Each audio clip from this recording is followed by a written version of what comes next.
안녕하십니까 여러분. 이번 시간부터 여러분들과 함께 비전 2050이라는 내용을 가지고 가족의 건강을 살펴보는 시간을 갖겠습니다. 오늘 강의의 그 타이틀을 여러분들과 함께 자녀와 가족을 위한 후성 유전학이라고 맞춰봤습니다. 그리고 이제 주제는 Know How와 Know Why.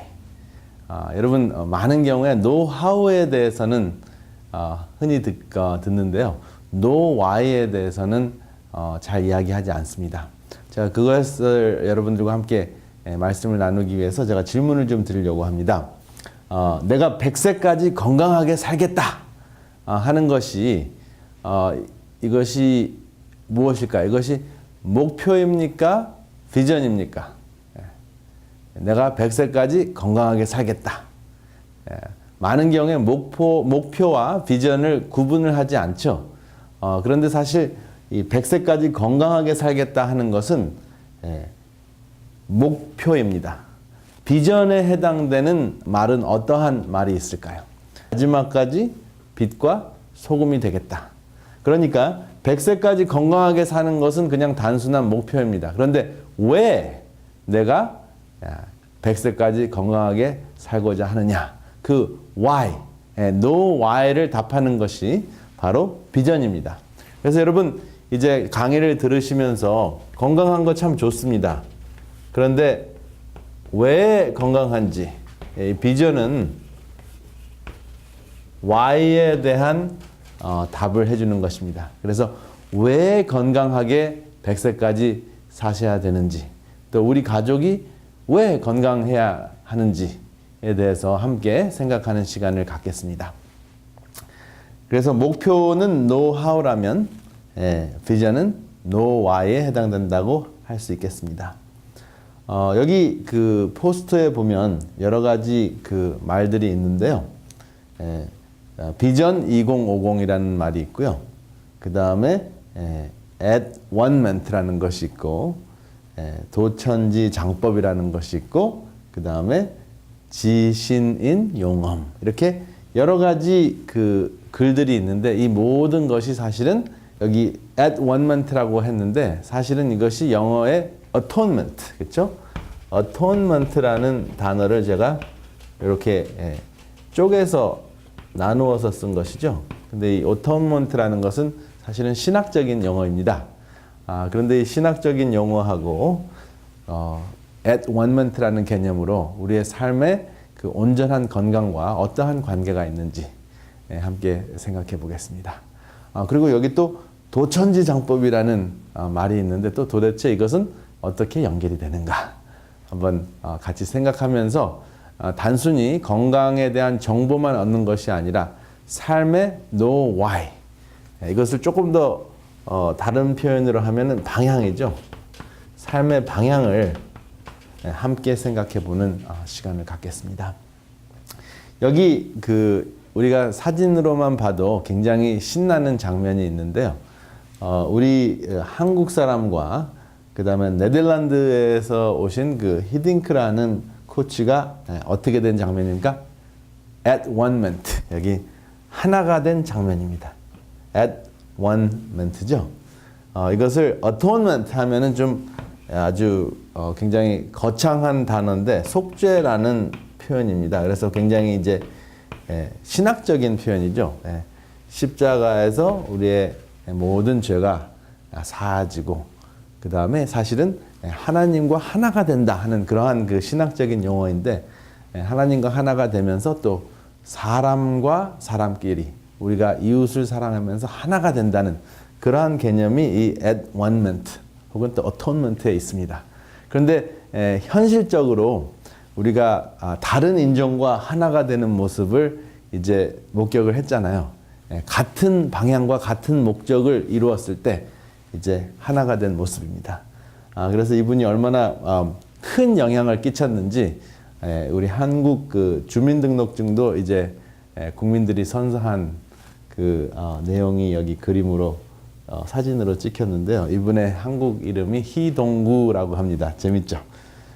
그리고 이제 대한민국 국민일동이 2002년 5월 31일에 이분에게 당신은 우리 대한민국 국민입니다. 우리와 하나가 됐습니다. 하는 그러한 그 한국 국민으로서 인정을 해주는 그러한 역사적인 사건이 일어났습니다. 왜 그런 사건이 일어났을까요?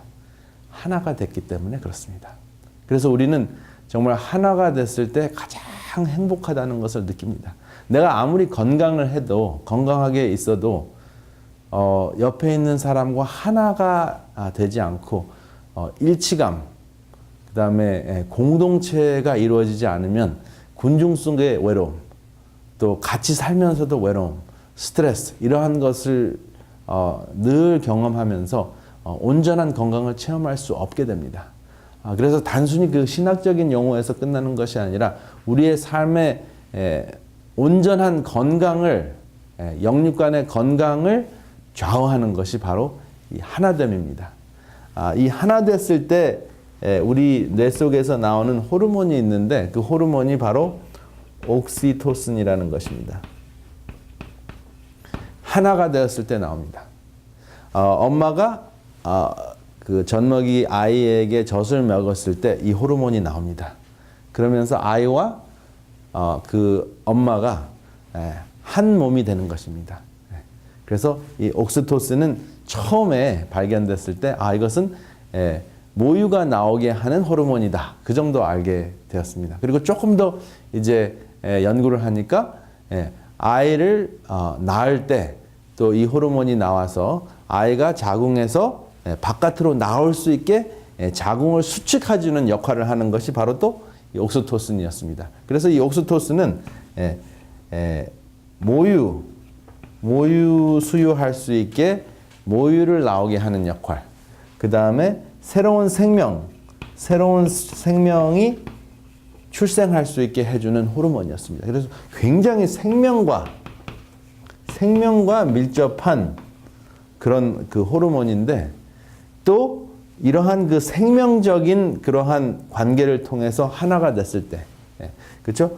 우리가 우리의 모든 그 잘못된 사고 방식이나 우리의 충성심이 나에게 향한 것을 없애고 십자가의 주인이신 분을 향해서 우리의 충성심이 바뀌었을 때 또 하나가 되고 어토먼트가 이루어지거든요. 그런데 그러한 체험을 했을 때 나오는 호르몬이 바로 옥시토신이고 이 옥시토신을 통해서 일체감을 느낍니다.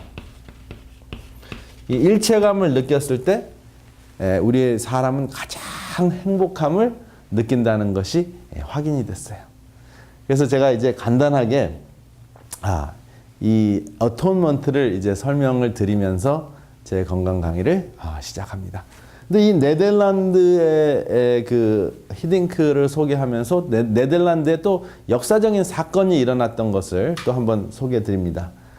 여기 그 네덜란드 4대 증조 할머니, 어머니, 그 다음에 딸, 이 4대가 어떠한 체험을 했는지 한번 설명을 드리겠습니다.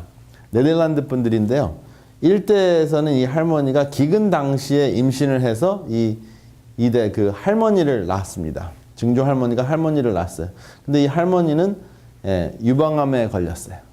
그 다음에 유방암에 걸린 할머니가 또 이제 엄마를 낳았는데 그 엄마는 또 당뇨병에 걸렸고, 그 다음에 마지막에 이제 딸은 중증 알레르기.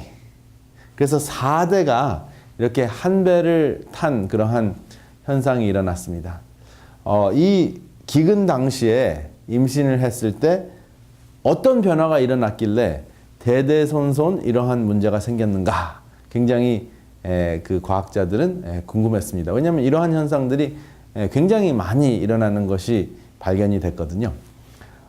이 4대에 걸친 영향력, 기근 당시에 임신했을 때 나왔더니 유방암 걸린 할머니가 또 나왔더니 당뇨병, 그 다음에 중증 알레르기. 이러한 현상이 사실은 대대손손 일어나니까 꼭 이것이 저주인가, 그 하나님이 저주하시는 분인가 이런 생각이 들죠. 그리고 이제 이러한 현상들이 이제 가끔 가다가 일어나면 또 간혹 가다 이제 가족 중에 한 분이 그러면 괜찮은데 대대손손 그 집안은 이런 질병이 우환이 들었다 하는 표현을 쓰죠. 이러한 질병들이 왜 생기는가 생각했을 때 뭔가 죄를 지었나? 저주를 받았나? 이러한 오해를 하게 되는데, 그러면은 이것이 과학적으로 어떻게 설명될 수 있을지 한번 진실을 밝혀보겠습니다. 세계 그 2차 대전 막바지인 1944년 겨울에 독일군이 이 네덜란드 사람들을 이제 포위한 상태에서 식량 보급이 끊어졌습니다. 그래서 이제 이렇게 굶어 죽었어요. 많은 사람들이 굶어 죽고, 굶어 죽지 않은 사람들이 아이를 가진 경우에 이제 문제들이 생겼는데요. 출애굽기 20장 5절에 보면 아비로부터 아들에게로 3, 4대까지 이르게 하거니와 하는 그러한 그 말씀이 있는데, 꼭 하나님이 하나님의 말씀을 순종하지 않으면 3, 4대까지 저주를 이르게 하는 그러한 분인 것 같이 그렇게 소개가 되고 있습니다. 그리고 네덜란드에서 이제 기근도 생기고, 그 다음에 3, 4대가 그러한 굶어 죽고, 유방암에 걸리고, 당뇨병에 걸리고, 중증 알레르기에 걸리고 하는 것이 과연 저주같이 느껴지는데, 과연 저주인가? 이 결과를 이제 설명을 드리기 전에 이제 실험을 좀 소개를 하고 싶습니다. 이 어구티 쥐를 보면은요, 병들어 죽을 수밖에 없는 운명에 빠진 쥐예요.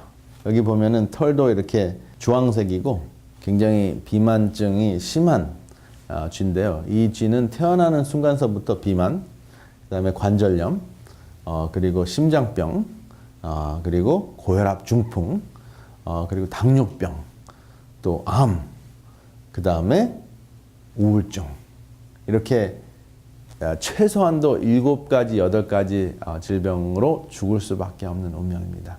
그런데 이 쥐들이 어떠한 변화를 체험하고 이 쥐들에게 변화가 주어졌을 때 이렇게 날씬하게 털 색깔도 바뀌고 날씬하고 건강한 쥐들로 바뀌었어요.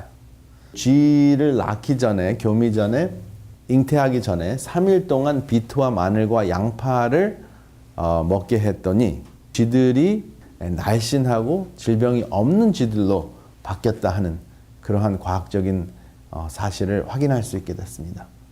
과연 어떠한 현상이 일어났는가? 왜 그렇게 됐는가? 한번 보겠습니다. 우리 몸의 질병을 좌우하는 것이 이 유전인자죠. 근데 우리 유전인자는 이렇게 히스톤이라는 실패가 있고요. 그 실패에 감겨 있는 실이 바로 유전인자인데요. 예를 들어서 여기에 암을 걸리게 하는 이제 유전인자, 심정병을 걸리게 하는 유전인자가 있습니다. 그런데 이것이 풀려 있을 때 암에 걸릴 수밖에 없는 유전인자가 노출이 돼서 이제 암이라는 질병이 발현되게 됩니다. 나타나게 된다는 표현이죠. 분명히 내가 유전인자 차원에서 암을 걸릴 수밖에 없는 운명을 가지고 태어났는데 그 실이 실패에서부터 풀리면, 유전인자가 실패에서부터 이렇게 풀려 있으면 암으로 갈 수밖에 없어요. 암에 걸릴 수밖에 없습니다. 그런데 이 메틸기라는 특별한 물질이 있는데요. 이 메틸기가 섭취가 되면, 몸속으로 흡수가 되면 이 암에 걸릴 수밖에 없는 유전인자를 가지고 태어났다 할지라도 이 메틸기가 딱 유전인자에 붙으면 이 실패에 칭칭 감켜집니다. 그래서 실패에 딱 감키면은 뭐예요? 암을 일으키는 유전인자가 묶여버리죠. 암에 걸릴 수밖에 없는 운명을 가지고 태어났음에도 불구하고 암에 걸리지 않습니다. 굉장히 좋은 굿뉴스죠. 그렇죠? 그런데 이것이 비트와 마늘과 양파에 충분히 들어있어 쥐들에게는 3일 정도만 먹여도 이 암을 묶어놓을 수 있는, 암 유전인자를 묶어놓을 수 있는 엄청난 현상이 일어난다 하는 것입니다. 물론 사람은 그거보다 좀 더 오래 걸리죠. 한 3개월, 4개월. 그러니까 사실 태교가 어떠한 음식을 먹느냐에서부터 시작이 되는 거예요. 그러니까 사실은 생명체가 잉태되기 전부터 어떠한 유전인자가 활성화가 될지, 묶여 있을지가 결정이 된다 하는 것입니다. 그 결정은 여러분들의 유전인자가 결정하는 것이 아니고 그 유전인자가 있지만은 그것을 묶어 놓느냐 풀어 놓느냐에 따라서 좌우된다 하는 것을 기억하시기 바랍니다. 그래서 죽을 수밖에 없는 유전인자를 가지고 태어났지만 그것을 묶어 놓으면 병들 수밖에 없는 그 유전인자를 묶어 놓으면 병들지 않을 수 있는 혜택을 받을 수 있다 하는 것이 바로 후성 유전학입니다. 제가 여기다가 쓰겠습니다. 후성 유전학이에요. 영어로는 epigenetics라고 합니다. epigenetics. 그래서 이것이 이제 한 20년 이상 됐죠. 20년에서 한 30년 정도 이것이 확인이 됐습니다. 그래서 이제는 이제 과학적인 그 가설이 아니고 현실로 입증이 됐습니다. 그렇지만 모든 유전인자가 이렇게 쉽게 묶이고 풀리고 하는 것은 아닙니다. 굉장히 복잡해요. 그렇지만 우리의 생활 습관이 우리의 선택이 나쁜 유전인자를 묶을 수 있는 선택이라면 그 가능성을 나쁘게 그 병이 좋지 않은 나쁜 질병에 걸릴 수밖에 없는 그러한 운명을 반전시키거나 묶어 놓을 수 있다 하는 그러한 그 아주 오히려 이제 그 의학적인 복음과 같은 그러한 내용입니다. 그런데 이렇게 묶어 놨다가도 이 정도면 됐겠지 하고 이제는 좀 고기가 땡긴다 하고 이렇게 이제 불고기를 드시게 되면 또 어떻게 될까요? 묶였던 유전인자가 다시 어떻게 될까요? 다시 풀립니다. 그래서 묶였던 암 유전인자가 다시 풀리면 그러면 다시 암에 걸릴 수 있는 가능성이 생기는 것입니다. 여기 보면은 이제 실패로부터 다시 풀려 있는 암 유전인자 실뭉치라고 제가 이렇게 표현을 했는데 바로 이런 현상이 일어나는 메틸기가 떨어져 나가면서 이제 암에 걸리는 것입니다. 그냥 예를 들어서 이제 양파, 비트, 마늘을 소개한 것뿐이지만 빨주, 노초, 파남보, 무지개 빛깔을 띠는 그 모든 채소와 과일은 암과 당뇨병과 심장병과 뇌졸중 이러한 그 비만 이러한 문제를 일으킬 수 있는 유전인자들을 묶어 놓는다 하는 것이 과학적으로 밝혀졌습니다. 그래서 여기 보면 이제 사람인 경우에는 한 3, 4개월 동안 이제 음식을 섭취했을 때 잉태 전 한 3, 4개월 정도 섭취했을 때 혹시라도 내 몸에 암을 일으키는 유전인자가 있고 또 나의 그 배우자의 그 몸에 암을 일으키는 그 유전인자, 특별히 이제 그 정자와 난자 안에 들어있는 그 유전인자가 그렇게 있다고 할지라도 묶어놓은 상태에서 합쳐지면 그러면은 묶인 상태에서 그 후손의 유전인자가 이제 유지가 되기 때문에 풀린 대로 3, 4대가 갈 수도 있고 또 묶여 있는 대로 3, 4대가 갈 수 있다 하는 것입니다.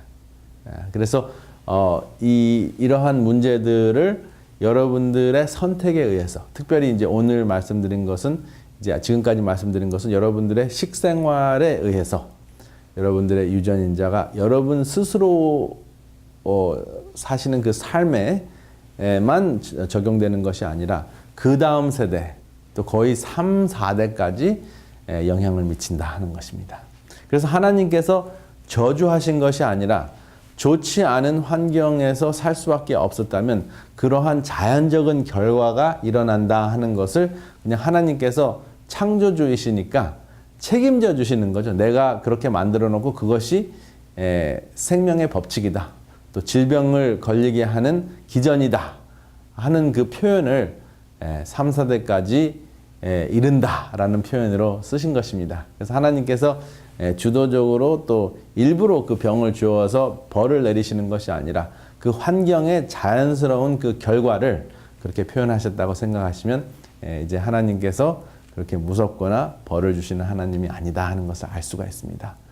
그렇기 때문에 순간순간 우리의 선택에 의해서 하나님께서는 회복할 수 있는 그러한 그 방법을 주셨다 하는 것을 기억하시는 것이 굉장히 중요합니다.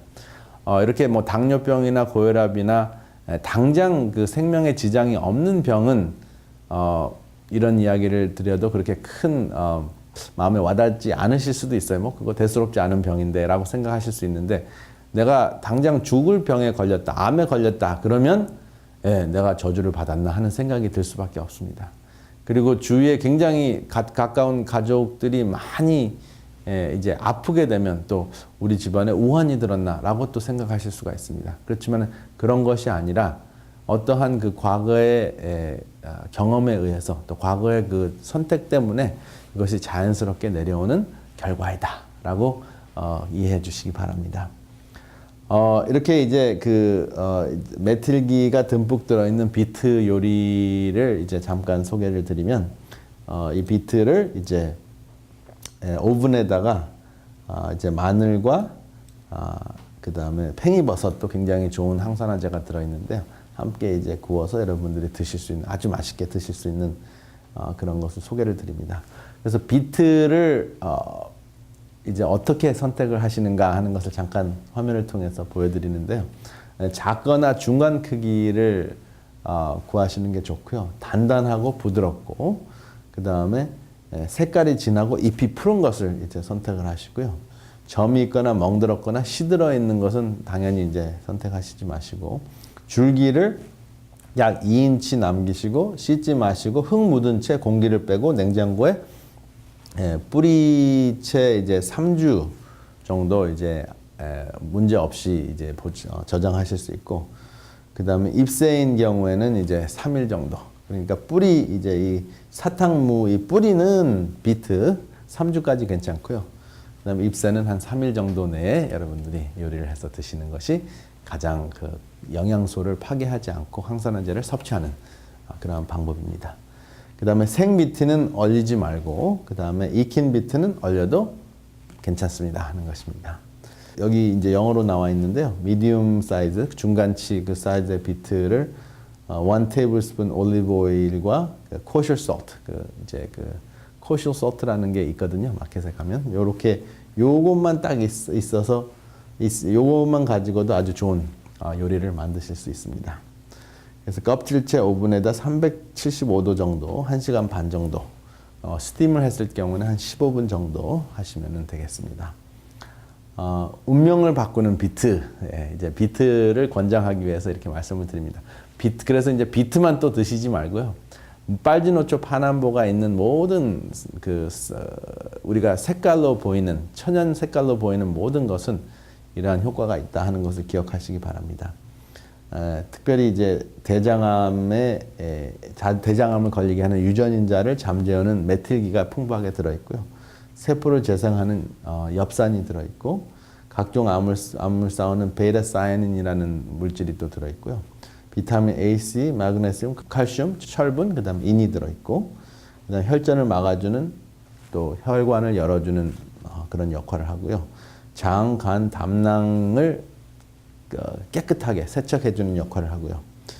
탄수화물이 풍부해서 기운을 돋궈주는 역할을 하고, 그 다음에 여러분들의 하루의 삶을 아주 활성화시키는 그러한 굉장히 좋은 역할들을 합니다. 그런데 비트뿐만 아니라 여기 보시는 그 무지개 빛깔 중에서 이제 노랑, 주황, 그 다음에 초록, 그 다음에 빛을 다 합쳐놓으면 이제 흰색인데, 이 모든 것이 우리 몸속에 좋지 않은 유전자를 묶어주는 그러한 역할을 합니다. 이것은 이제 쉼터 두부소박인데, 두부소박이를 가만히 보면 이 안에도 굉장히 많은 항산화제가 들어있습니다. 백김치도 마찬가지고요.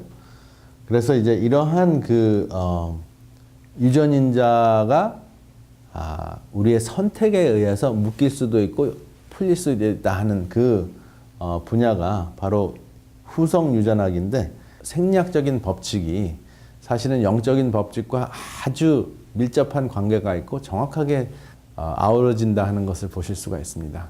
신앙적으로는 성화라는 개념이 있는데, 그 성화라는 개념이 여러 가지 차원에서 이해가 될 수 있겠죠. 그렇지만 이제 이 유전인자 차원에서 봤을 때, 후성 유전학적인 차원에서 봤을 때, 우리가 생명과 멀어지고 하나님과 단절될 수 있는 다양한 요소들이 있음에도 불구하고 우리의 선택에 의해서 그것을 묶어놓는 것이 성화고, 언제든지 다시 풀려서 다시 노출될 수 있다. 질병이나 죄된 습성에 다시 노출될 수 있다 하는 그 원칙이 생리학에 아주 자명하게 드러납니다. 그래서 성화의 법칙을 아주 잘 설명하는 것이 바로 에피제네틱스라고 할 수 있습니다. 후성 유전학입니다. 그래서 여러분 이것을 생각하시면서 우리의 모든 그러한 삶이 먹거나 마시거나 무엇을 하든지 그냥 먹는 것은 따로, 신앙은 또 다른 별개의 것이 아니라 하나라는 것을 기억해 주시기 바랍니다. 그래서 오늘 이 시간에는 주로 이제 식생활과 우리의 유전인자의 관계에 대해서 설명을 드렸는데, 다음 이 시간에는 그러면 식생활뿐만 아니라 우리의 유전인자를 좌우하는 또 다른 굉장히 중요한 삶의 방향이 있다. No why를 제가 계속 설명을 드리면서 유전인자를 바꾸는 또 다른 요소는 무엇인가, 다음 이 시간에 계속 설명드리겠습니다. 안녕히 계십시오. 은혜로운 시간 되셨습니까? 더 깊은 말씀 연구를 위해서 저희 오늘의 신앙TV 방송은 메시아라는 책자를 무료로 준비했습니다. 우리의 소망 되시는 예수님의 전생애를 다룬 이 책은 이미 오래전에 미국 국회의사당 도서관에 예수님의 생애에 대해 가장 탁월하게 묘사한 책으로 선정하여 보관하고 있습니다. 이 책은 세계 거의 모든 나라에서 읽혀지고 있는 베스트셀러인데, 이 책을 인기 작가인 제리 토마스가 현대적인 감각과 언어로 좀 더 간결하게 정리하여 메시아라는 책으로 새롭게 내놓았습니다. 이 책을 통하여 예수님의 교훈의 의미와 시대를 뛰어넘는 놀라운 영적 통찰력을 얻게 될 것입니다. 저희 방송에서는 이 책자를 무료로 보내드리오니 전화 562-405-2806번으로 전화 주시기 바랍니다.